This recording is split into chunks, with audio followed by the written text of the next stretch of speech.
people better than you know yourselves. You're thinking to yourself, when are we going to get to see Rob and Rich on stage?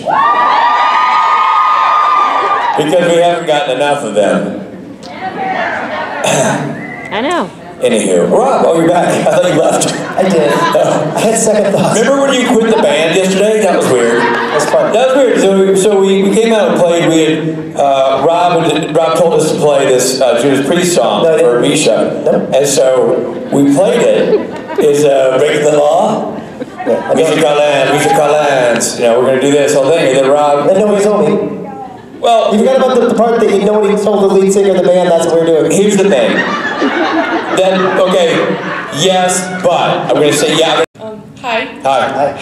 So, my question is actually for Rob. Well, there he is. And the band, if... Well, you're screwed. I had to speak for that. So, I've recently been trying to, like, start learning music and, like, hone my talent, and I really want to start, like, writing songs and performing, but I just can't get that, like, I suck part of the whole thing, you know? So I was just wondering if you had any advice for somebody who's sort of new to music and songwriting. Yeah, I mean, I totally get it, and it's tough, and you have to figure out a way to quiet that voice that's saying you suck. And I get it, because I've got that voice too, and part of the creative process is just, honestly, doing a bit of a tap dance around that voice. You know what I mean? And you're like, nevertheless, I'm going to push forward with this. And then you turn that voice into constructive criticism for yourself. You're like, okay, that's not as good of an idea. Let me try this. But the important part is do it. And do it once, and then do it again, and do better. You know what I mean? And you're going to make another song, and maybe it's and then you do another one that you like.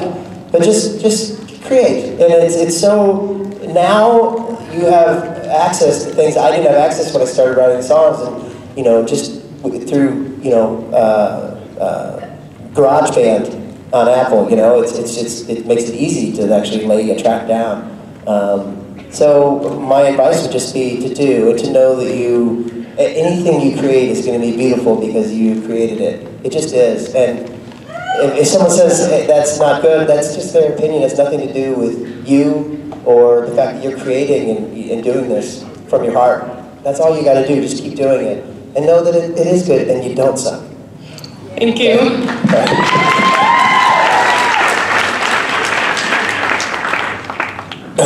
You, young lady, with the impressive mustache. Thank you. Sorry, I'm kind of nervous again, even though I talked to you guys last year. I just want to say that, you know, Supernatural and seeing you guys on the show got me really into the fandom. And 2 years ago, I became friends with my best friend, who is now my girlfriend. Well played. Nicely done. Boom. Hey, we're just friends. That's right. Yeah, wherever you are. Hold on. And she lives in a small country, and she kept telling me, I'll never go to a convention like this. And forward to now, I spend tons of money. She fly over here, and she's here at the con with me. Great. That's awesome. Congratulations. And it's so amazing in my life. So I'm forever grateful that Supernatural is created and you guys were a part of the show. So my question for both of you is, what are you guys grateful for, like with the show or with everything that's happening in your guys' life?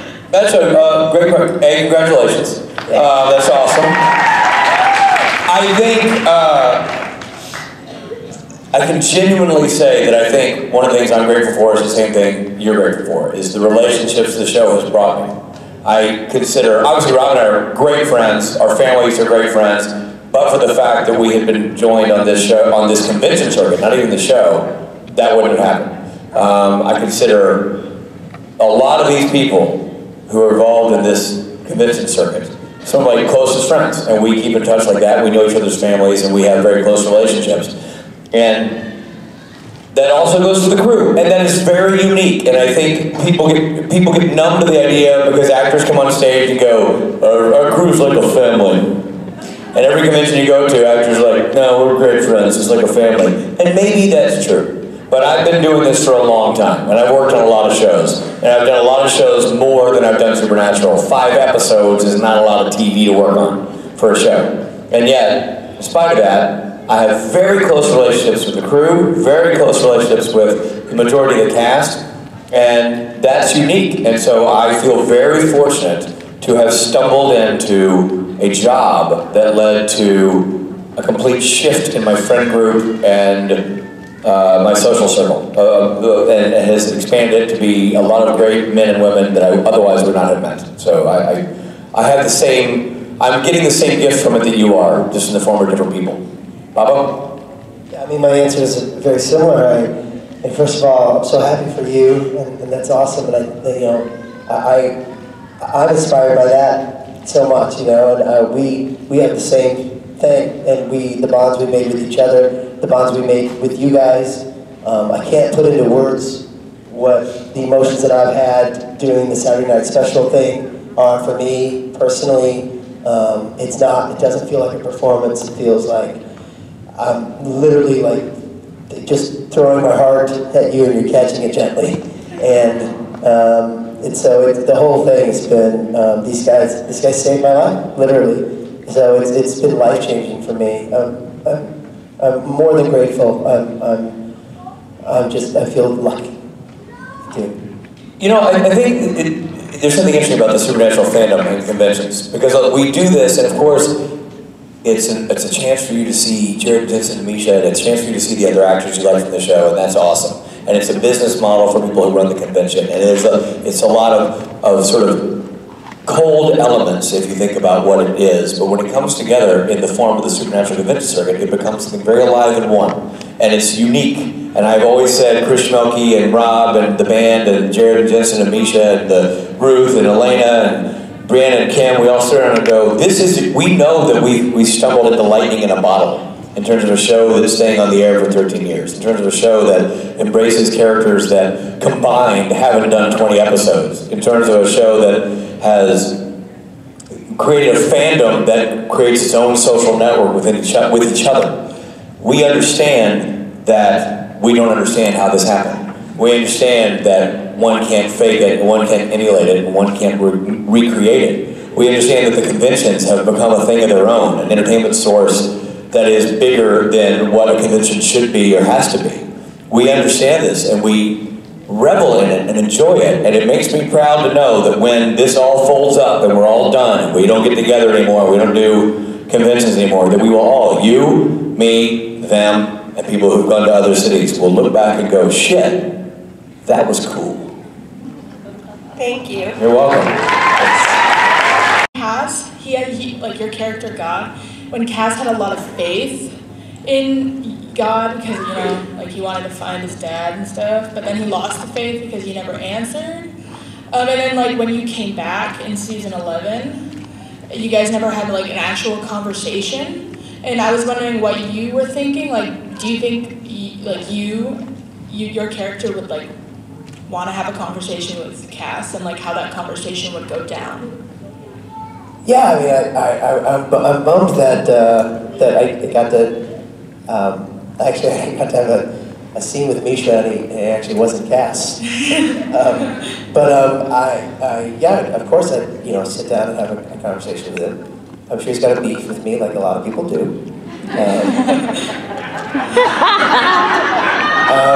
But I'd be willing to have that conversation, sit down, and throw it around with him a little bit, and have to assure him that I do love him. Well, I mean, I'm sure you have some explaining to do to Misha. He lost faith, and it's kind of it's a classic "where were you" moment. You know, it's Castiel. It's like when you were, I'm sure that me and him, you know what I mean? when you were on the show and you didn't have time to bring me back. Okay. That was weird. That was, there you were, and then the writers had the script played out, but no, you had to improv the line. I don't have time to bring Gabriel back. No, Is that interesting? No, it's not improv. No, that was in the script. I read it how it was written. I read each word exactly. You put a little stink on it though that I don't think was in the script. This is a moot conversation because you're back. Yeah. Okay. Here's the thing. I popped back in a few episodes ago. I'm a prisoner who's being tortured by a guy. What told you to pull me out of that? You're welcome. That part was me. Boy. I was like, listen, guys, you're the writers, not me, but you should actually bring Gabriel back, but make it so we can't talk. So, no talky talk. So I'm lips shut. too much. So terrible. Yeah, well, you know what? You're back. So, enough. Let's go back to the old lip show shut thing. Anyway, I'd love to have that. And what do you think? What do you think God and Castiel's conversation would be? Okay. I think that conversation really needs to happen because I feel like Cass has a lot of questions. Yeah. Like, why did you keep bringing me back if Right. you didn't want to, like, talk to me? Yeah. Like, where were you for, like, forever? Right. Like, Yeah, no, I'd like to have that conversation. I'd like to explain it to him. I think I could, and I'd like the chance. Alright. So hopefully that'll happen at some point. Thank you. Yeah, thank you. You know what?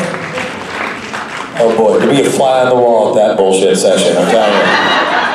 All right, you. Hi guys. Hey. I'm Megan. So my question is, we love your characters on the show. If you guys suddenly woke up tomorrow morning and you had all the powers that your character has, what would be one of the first things you would do? I would get rid of my minivan. Because it's tore up from the floor up. I would definitely get a better ride. You just like... Yeah, man. Like I would go, right now I've got an old Honda Odyssey, but I would definitely make it I would either go with a Sienna, like a new Sienna, or a Pacifica, because Chrysler's redone their minivan. It used to be called Town and Country, but they pulled it off the line for a while, and now they've re-released it as the Pacifica, and it's very technologically advanced. It's a nice, smooth ride, but it's got all the bells and whistles you want, but it still functions like a van, plenty of cargo room. It's great for the kids. It's a safe ride. And the nav system is much more, the interface with Apple is better. And I'm an Apple guy. So I would go, I mean, if the Snap thing didn't have full Pacifica power, I would go with the Sienna. But honestly, in the Pacifica, they're also like a hybrid model. So I would go, if I woke up tomorrow and I had all around the world, I would rock a nice Pacifica with leather interior, and maybe probably either a midnight blue or a black exterior. Robbie? I'd have to make it so the richest minivan could not be changed. I'm sorry, but sorry, buddy. I can't, as God. You know where to get me where it hurts, man. I just can't do it, buddy. It's just, Son of a bitch. yeah, my hands are tied on that one. It'd be funny because for a split second I go, hey, we got a new. Yeah. Oh, I guess I'll just keep the.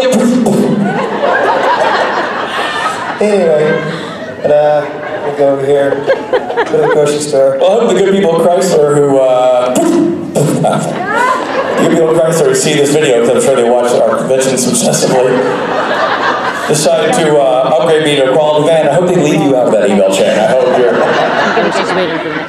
Anyway, thank you for your question. Thank you. Thank you. You. Hi. Hey. My question is for Rob. Robbie? Yes. I was wondering, when you write one of your amazing songs, do you usually start with the melody first and then add lyrics? Or do you compose the melody to already written lyrics? That's a good question. Yeah. I write the melody first, and then I start sort of making up words that I feel like fit good with the melody. There's sometimes like an an R, an ah, like sounds good, so I'll make up a couple words. And then those words will remind me of something, and then that usually sparks sort of a creative journey where I sit down and then I'll write, I'll pen lyrics. Or reminds, or the melody itself reminds me of a feeling. Or maybe I'm already just feeling something and I'm writing a melody that accompanies that feeling, and then the lyrics come next. But for me, the melody comes first. I always find it fascinating when it's the other way around, like Elton John and Bernie Taupin have been writing hits for years, and their writing thing is that Bernie writes the lyrics and then gives it to Elton, who sits on the piano and writes the music to his poems, basically. Yeah. And I just think that's a fascinating process. But for me, it's melody first on the guitar. So how's the band involved? Like, when do you bring them in, and how do they change the song? I mean, 90% of the time I write it, I've got the melody, I write the lyrics, I write it out, I record it, and then I give it to them. They're like, yeah, that's good, let's get together. Then we get together, and we play it, and inevitably, when you're all plugged in, and there's drums and everything, the song immediately starts to change. And then they'll offer up like, hey, what if we do this, or don't do that, or, sometimes they make no changes. Like the song Wave is basically how I wrote it, but then there are other songs that are nothing like I wrote it, and it completely changes, and they'll go, I think that chorus you're doing is actually a verse. Things like that change a lot. I really rely on those guys to give me their input. You know, and then sometimes I just have a fraction of a song and I'll come in and play like a riff or something and then we just jam on it. And then other times Billy writes, he'll write a melody and give it to me. And he's like, I wrote this, I was kind of thinking of my daughter when I wrote it, I don't know. And the name Honeybee came up. So then I went and wrote the lyrics to Honeybee. You know, but that's like a very collaborative. And Billy wrote She Waits, he wrote the music. And then he gave it to me and I was thinking about my mom and my situation with my dad. And I wrote the lyrics to She Waits, but Billy wrote the melody to that. That's awesome. Yeah. That's awesome. Thank you for your question. Thank you. You. Hello. Hey. Hi. So obviously you guys were at the R2M panel yesterday. I think so. We were at the R2M panel, weren't we? I was there. We were R2. Yeah, we were two of the R's, and then I guess there was an M. So, yeah. confirmed.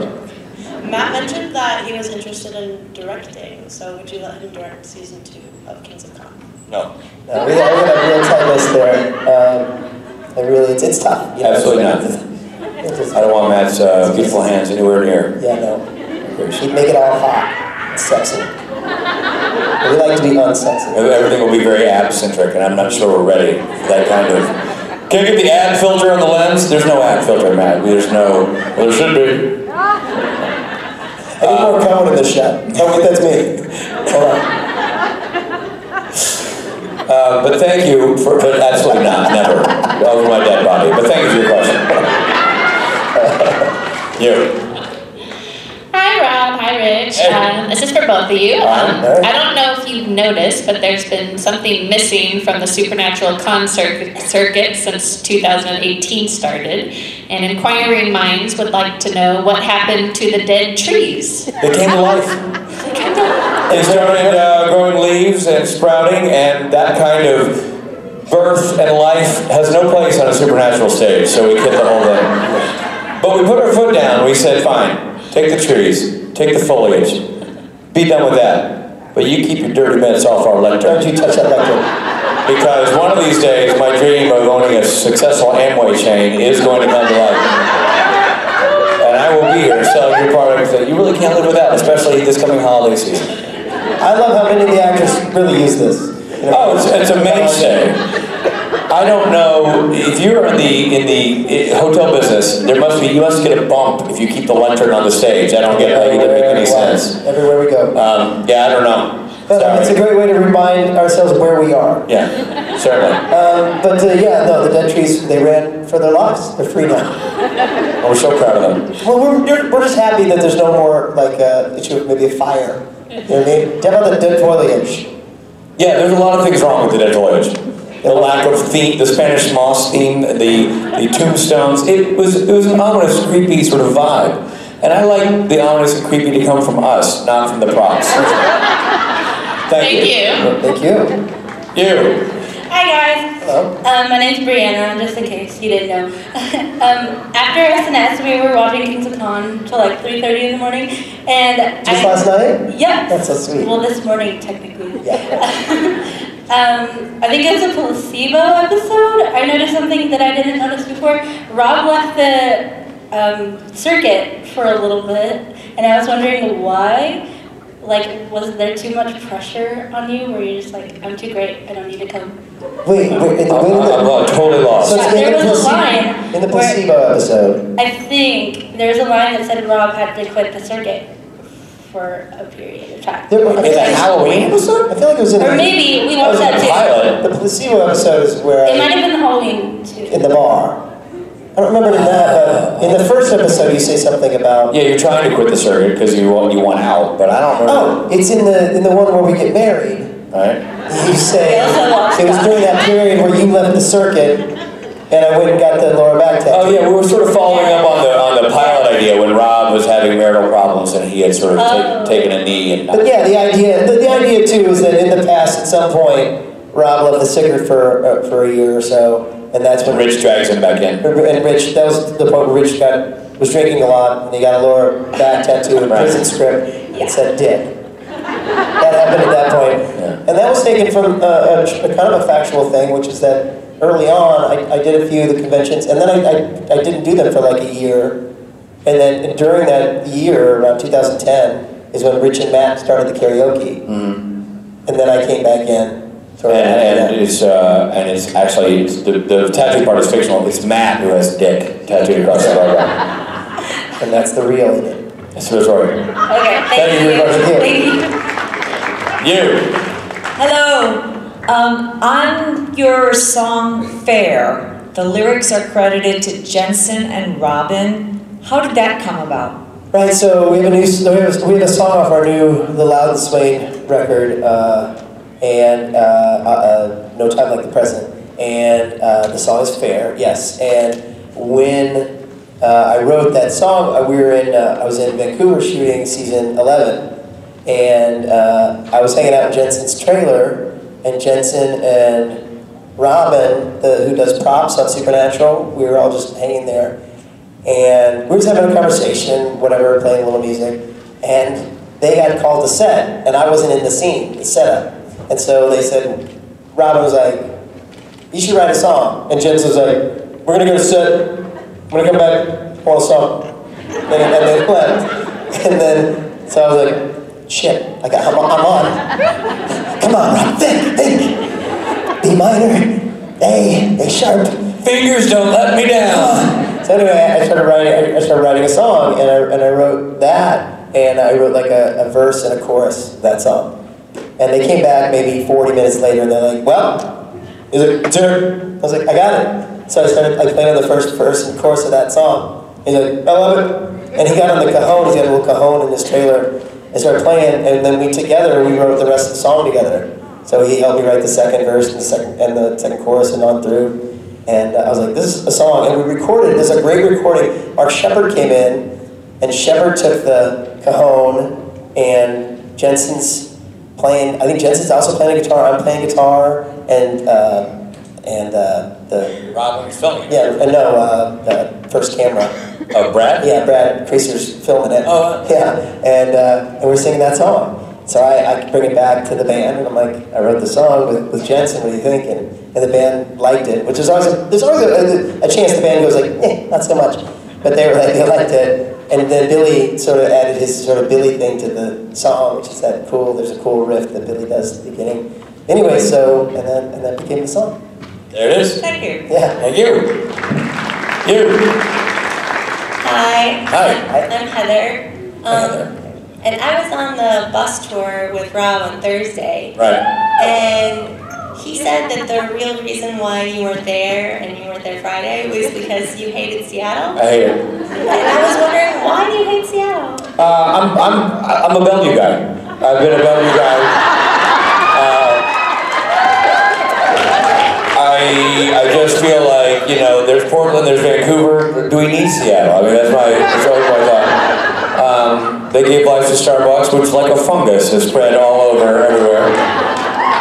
It's the McDonald's of the millennials, and it's too much. And so I've had it, and it makes me understand. Because for years I never understood why Rob hated Perth so much. Like, how can a man hate a city? Backstory: Rob hates Perth, Australia, for reasons unknown. But I realized this week, when it was brought to my attention that Rob talked about my frustrations with Seattle, I'm like, okay, I get it. Rob, you know what? I get it. I will no longer harangue you about your unmerited hatred of Perth. Because I have my own thing with Seattle. If I liked Seattle, we'd do this con in Seattle. But I put my foot down and I said, Bellevue or bust. And so here we are. You did the same in San Francisco. You said Bill Bray. I said Bill Bray or I'm out. What's really funny about this story is that Richard, for years, has made up the fact that I hate Perth, Australia, a city that I've never been to. I know nothing about. I've got no opinion. If I've got any opinion, it's that I'm sure it's a wonderful city. I don't make it a habit to hate much. Right? And Rich started telling people in Australia, Rob hates Perth. I don't know what it is. And the people in Perth. I mean, the original story is that this woman from Perth said to Richard while we were in Australia, Richard, I love you. And he's like, oh, that's so sweet. Where are you from? She said, Perth. He's like, Rob hates Perth. And I was like, what? It seemed right at the time. It didn't seem at all right at all. And And the woman with tears in her eyes looks at me and goes, "We take offense to that." Well, yeah, dude. That's her town. You just smack down her town and she's already upset. Bad timing, man. And I look back to my friend Rich tonight with eyes that said, like, "Say me here, buddy." And he goes, "Hey, you, buddy. I mean, you hate Perth. I don't know. What do you want me to say to this poor woman? You hate Perth." So I was mortified that this woman believed I hated Perth. So we went on stage in Australia and we told that story. Then the whole rest of the weekend, people were coming up to me and saying, like, "Hey, it's really a great city. You should check it out." Like, no, the whole point of the story is I don't hate it. I don't hate it. I actually really love it, even though I've never been. And then people started making T-shirts. If you Google Rob hates, Google fills in Perth, which makes him so happy that he made that. He did that. And to this day, he's never publicly said, like, "Look, buddy, look, guys, he doesn't hate Perth." No, he's always like, "What are you gonna do? I hate Perth. I don't know." Right now, if I said that, I'd be putting a band-aid on a bullet wound, man. Damage done, you know what I'm saying? Like, why bother? So we're talking about this on the bus tour. That it was supposed to be me and him, but he was working, so he couldn't make it. So it's the bus tour. We're talking about that story, and people on the bus are going, like, "Hey, maybe Rich hates Seattle. Maybe we should start this hashtag Rich hates Seattle." I'm like, "Hey, do your thing, guys, but I approve." So we get here, Rich gets here. People have already made T-shirts that say hashtag Rich hates Seattle. And they're sitting in a meet and greet with Rich, and they're like, "So, Rich, you hate Seattle." And Rich, and this is respect. The kudos to Rich. Rich goes, "No, dude." He deflected the bit and made it so that, and then somehow, like, what's it called, those thing in Australia that comes back to you? But he boomeranged it to me. Now I'm an asshole. He was like, the whole, then I come into the same meet and greet, and they're like, "Yeah, we told Rich he hates Seattle." And he was like, "Yeah, I actually do. I'm more of an Oregon guy." And everyone's there was like, "I kind of agree. I kind of agree with Rich on this one. You know, you really are an asshole, Robbie." Flat out hate Perth. So somehow, he's good. It's like a superhero. You can't get him. I'm looking for his kryptonite. You know what is interesting? Side note, you know what you call people from Perth? What? Perthans. Really? No. Thank you for your question. You. Hi. Hey. My name is Cammie. I'm one of the girls who sang Boston last year at karaoke. Fabulous. My sister said you'd recognize that. Were you one of the two girls who sang Boston? Yeah. Totally recognize you. That's cool. My question is, as someone who really wants to go into directing and acting, more specifically directing now, ever since I got a little taste of it, I was wondering if you guys had any tips or any like schools or programs that you would suggest for someone who wanted to do that. Listen, Rob kind of said it with the songwriting thing, and I'm going to echo it. If you want to direct, start directing. If you want to act, start acting.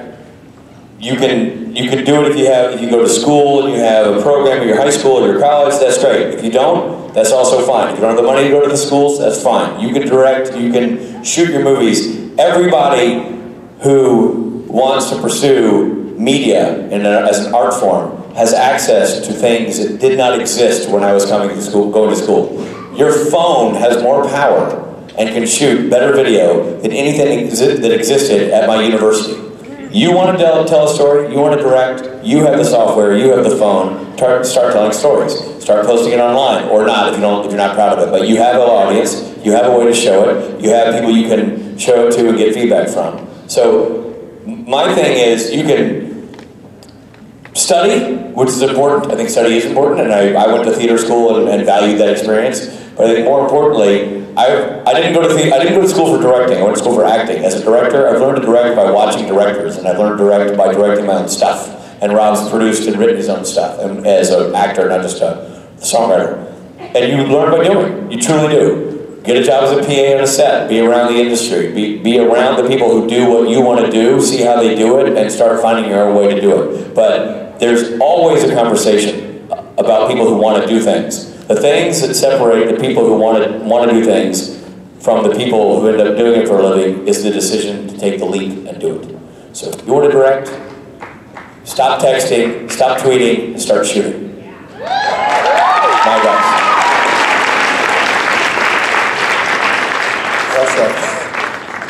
What? Did you just come up with that? That's awesome. That's t-shirt ready. Under the I hate Seattle part. That's got pretty parenthetically. Hello. Hi. Hey. So Supernatural has kind of been a really big part of my life, and it's made a really big impact. And so my question for you guys is, what part of being a part of the Supernatural family has made the biggest impact on your life? Interesting. That's paint with a broad brush here because so much of it has. I think it's an arbitrary thing, and I was hitting on this earlier, to have acted in five episodes of a show 8 years ago and still be associated with it. Doesn't make any sense. And that's awesome. It's great. The character was awesome, the people are awesome, and to still be associated with it. And it's really led to my ability to become a professional director, which has been cool.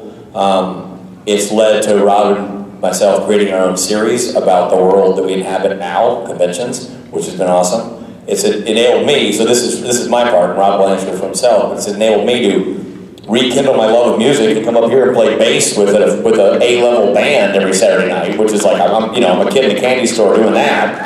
That's awesome. I love doing that. I'm suggesting to Mike that he should play piano in songs that have no piano. Like, maybe you should play piano on that tune, I'll play the bass. Rich, that's Rob and a guitar by himself. Like, yeah, no, but a little piano would be nice. Because when he wants to play piano, I get to play bass. Fairly well. Yeah, there's so much. Yeah, there's so much that has changed. I mean, this is a. I acted in Supernatural season 2. So it's a long association with this show, and a long journey that has been fascinating and interesting and educational, both from a personal and professional standpoint, and most importantly, completely unexpected. You go to do a guest spot on a TV show, you do not think that 12 years later, you'll be on stage talking about it while playing with a band and directing the show. So, it's been a pretty awesome journey. Yeah, it's changed our lives. It's completely changed our lives. And it's ingrained itself into our lives. And, for me, the big life thing, and I don't want to get into it because I feel like I talk about it too much, but I had a stroke 5 years ago, and it was at a convention, and Richard was there, and he got me to the hospital just in time, and it really did save my life. And all the actors came to the hospital, and they all made phone calls so that people knew, and they helped get my wife to Toronto, which is where we were. And the fact that it happened at a convention, it just glued me to this experience, to this family, and thank God I recovered. But it took a while, and a lot of prayers, and a lot of the fans reached out and gave me their thoughts and prayers, and the cast was so incredibly helpful. And it's a moment that moment in my life changed my life forever. In my life, was that before the stroke or after the stroke? That's just something every day for me. And so this, no matter what happens with this, these might die down, but this family and this experience will always be a concrete part of my being and my life experience. So that's me now. That's amazing. Thank you. Thank you. You, right there. Hi. Hi. I'm Delia, the other duo, other part of that one that came last. You and your sister, you guys sang Boston? I remember you. You don't have to. In all honesty, you don't have to. It's okay. It's alright. He does. I do. I was wondering how you as an actor and how your guys' characters would feel about having a nephew and having a grandson, because there's Jack, and technically you've never had grandkids, so, except Jesus. No, he's your son. I don't know. Are you asking how the fictional us, the characters would feel about that? Yeah. Yeah. Being an uncle would be fun. I think I'm probably going to be more handy when he's 18. Yeah, you're going to be a bad uncle. Yeah, I'm probably not good with the young ones. No, that's not my bit. No. But you, I'm incredibly proud.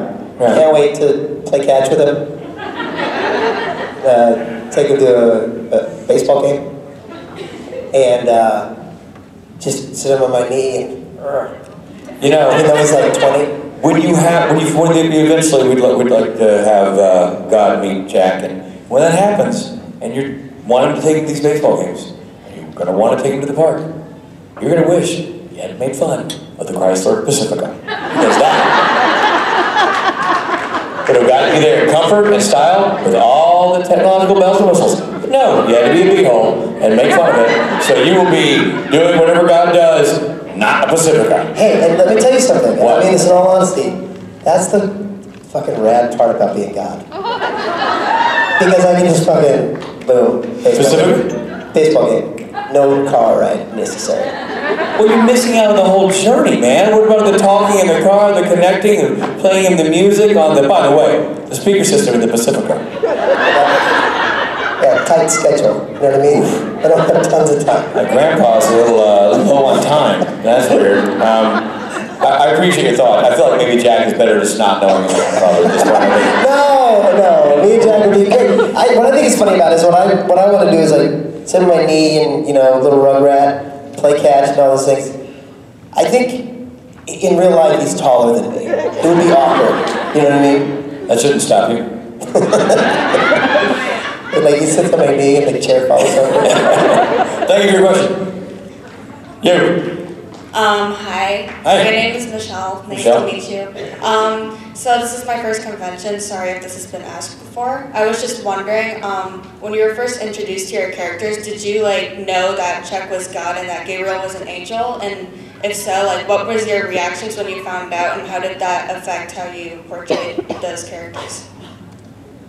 I think for both of us, it's the same answer, which is we did not know at first. Both of us were just supposed to be one episode character. So for me, it was just that I was a prophet, my first episode.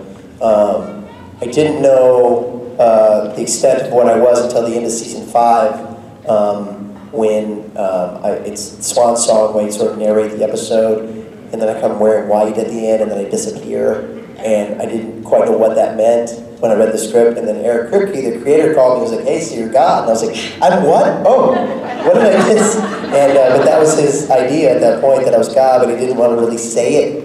It was just sort of a little, I don't know, maybe a hint as to what might come later. But that was what I knew, and then I wasn't on the show again for like 6 seasons. So I had to really keep a tight lip about that. But anyway, that was at the point when I knew, but early on I did not.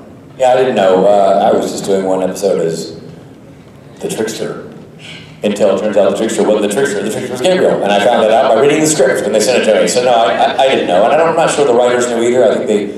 Did you think you were just a janitor or something? Yeah, well, when I got hired, I thought I was just playing a janitor. I didn't know until I got on a plane and Did you audition or did they offer you the role? I didn't audition. I knew Bob from doing a pilot with him. So it was just an offer. So when I flew up, I was reading the material. I'm like, oh, I'm not a janitor. So my agent called and they want you to go up to Vancouver and play a janitor. I'm like, okay, I can do that. I'm not a mop. I can fake mopping. I can fake, opening a janitor's closet. I can pretend to do that. Turns out it wasn't that. But no, I didn't know anything about it. So every step of the way is a surprise. As the writers discover it, they put it on paper, they hand it to us, and it's always a surprise, which is cool. You know, you never know what, if anything, you're going to get out of the show, and that kind of has made it interesting over the years. Thank you. Thank you for the question. Yeah. Hey, Robert. Hey. Hello. I love both your characters, by the way. Thank you. I was wondering, if you could introduce any made-up monster to Supernatural, what would it be? Cookie Monster. Robert?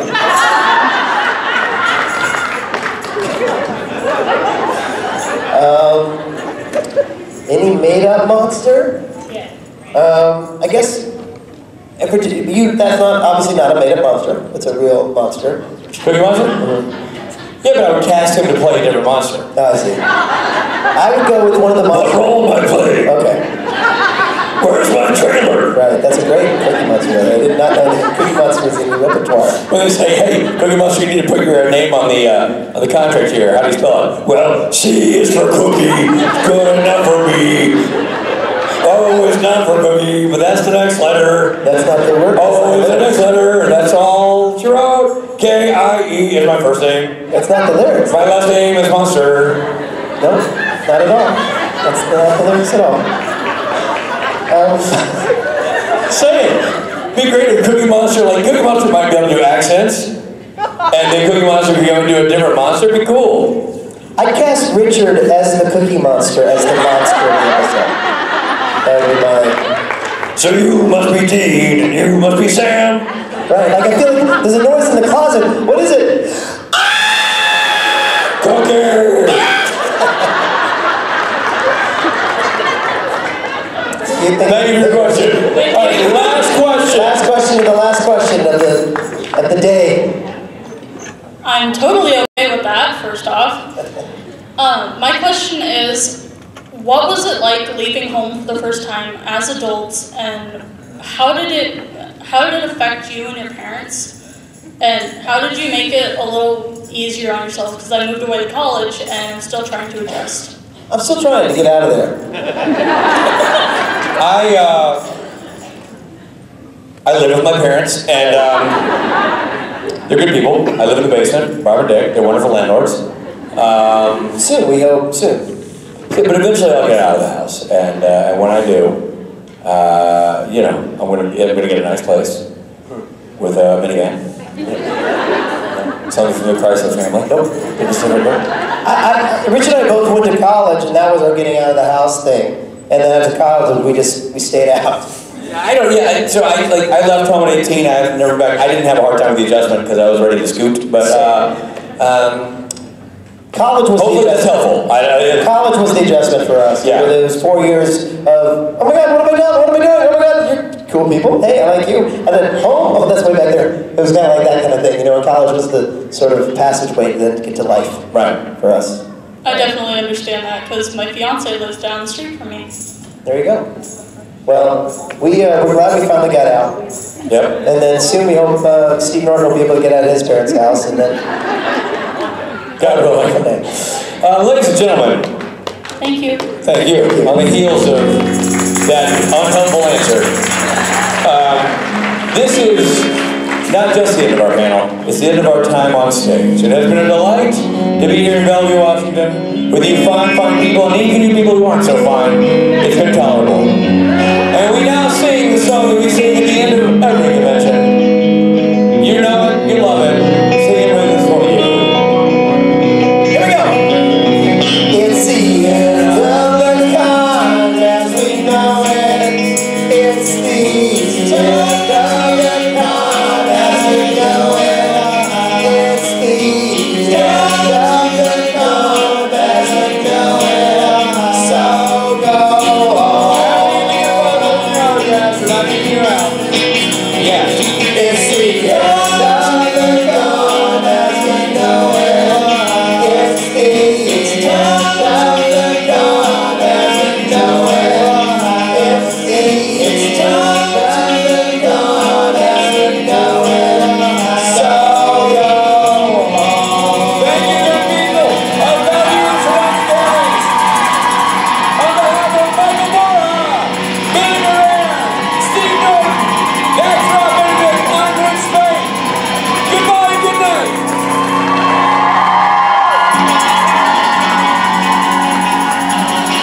Thank you, everybody. Thank you so much. Thank you so much for a great weekend. You guys have been so wonderful. Such a great attentive audience. We really appreciate it. Love you.